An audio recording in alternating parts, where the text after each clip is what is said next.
sympathy is easy. Empathy is difficult. And that's the story of America right now. We're having a hard time with empathy because sympathy is feeling bad for someone.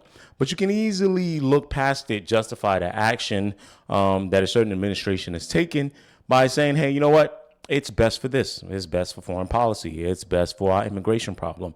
Empathy would stop you from doing those things and think a layer past what you're looking at right now. I'm going to cover 3 stories with you, okay, that's currently going on, and share the 3 things that I think most Americans can't empathize with simply because we can never imagine ourselves in that position.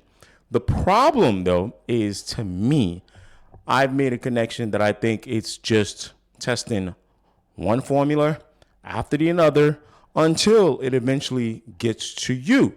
If for whatever reason you get in the way of this administration. And I don't think that's what America is about.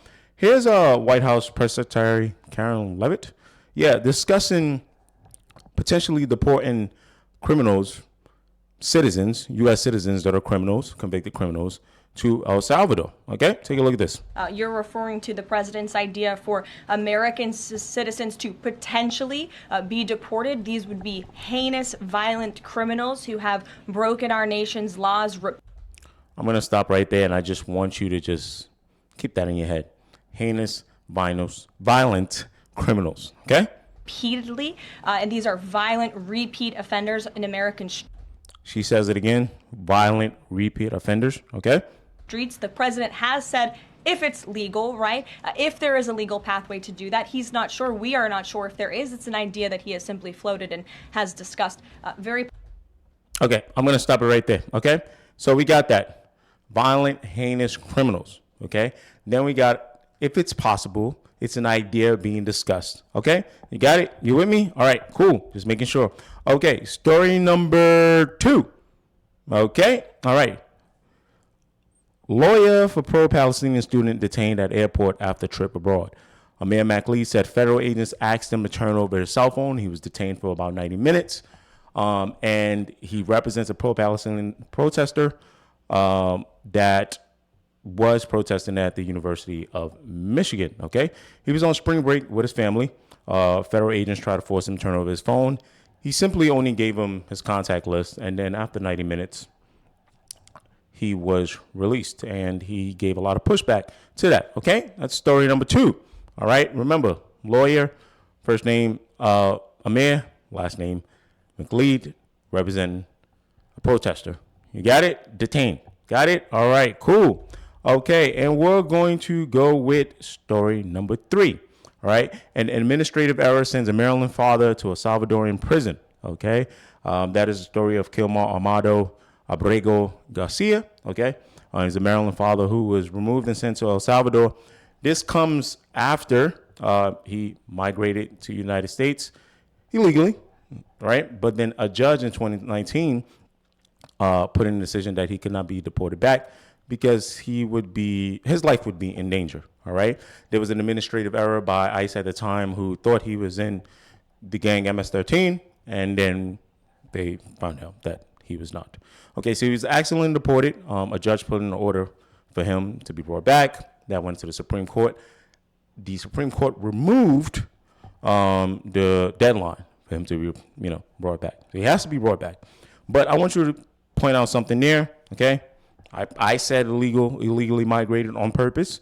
I said his name on purpose. I said him being accused of being in a gang on purpose. All the things that I've said, most likely you cannot relate to. Okay, so although for all three cases here, you may have some sympathy, you've probably thought to yourself, well, heinous violent criminal, I will never be. So why do I care if U.S. citizens get deported into El Salvador? You most likely thought that.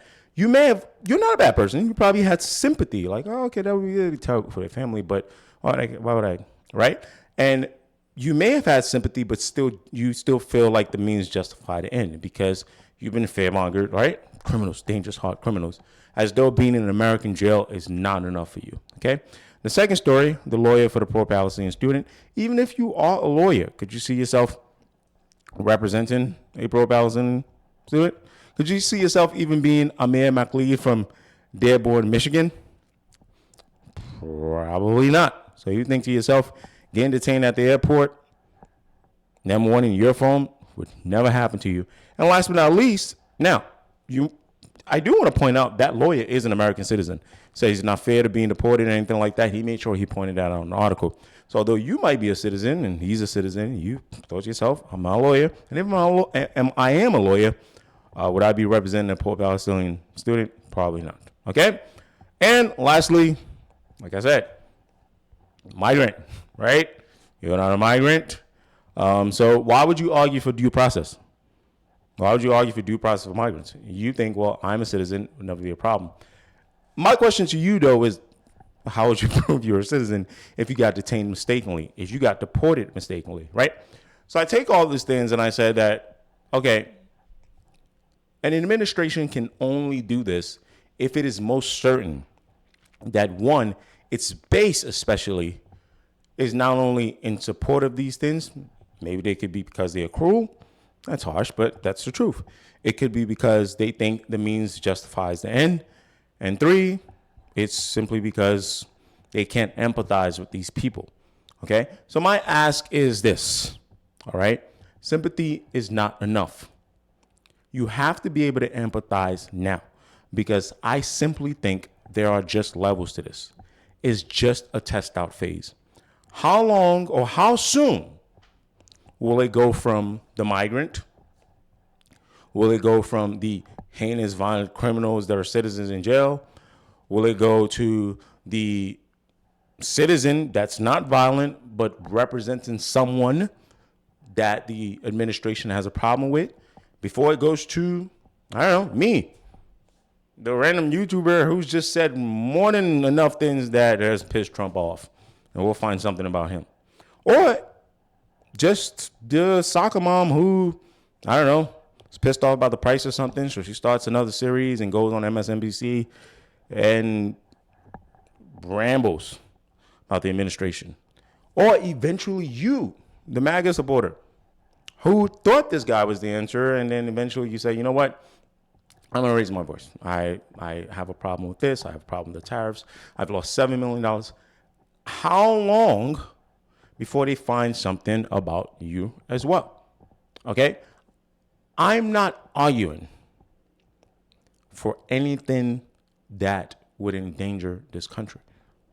I am simply arguing for the things that has made this country great, which is due process, which is a system in which we aren't targeting people to somewhat fulfill vendettas, right? A system that, quite frankly, the rest of the world simply used to look up to and say, hey, question everything, right? A system in which the legislative branch has a voice and is willing to stand up to the executive branch. A system in which, even within the executive branch, people next to the president say, hey, let's try to do things the right way. And a system in which the judicial branch can speak out and say, hey, that doesn't make sense. Let's try it this way. Those are the things that I'm asking for. Maybe, just maybe, eventually everyone will wake up and have a little more empathy.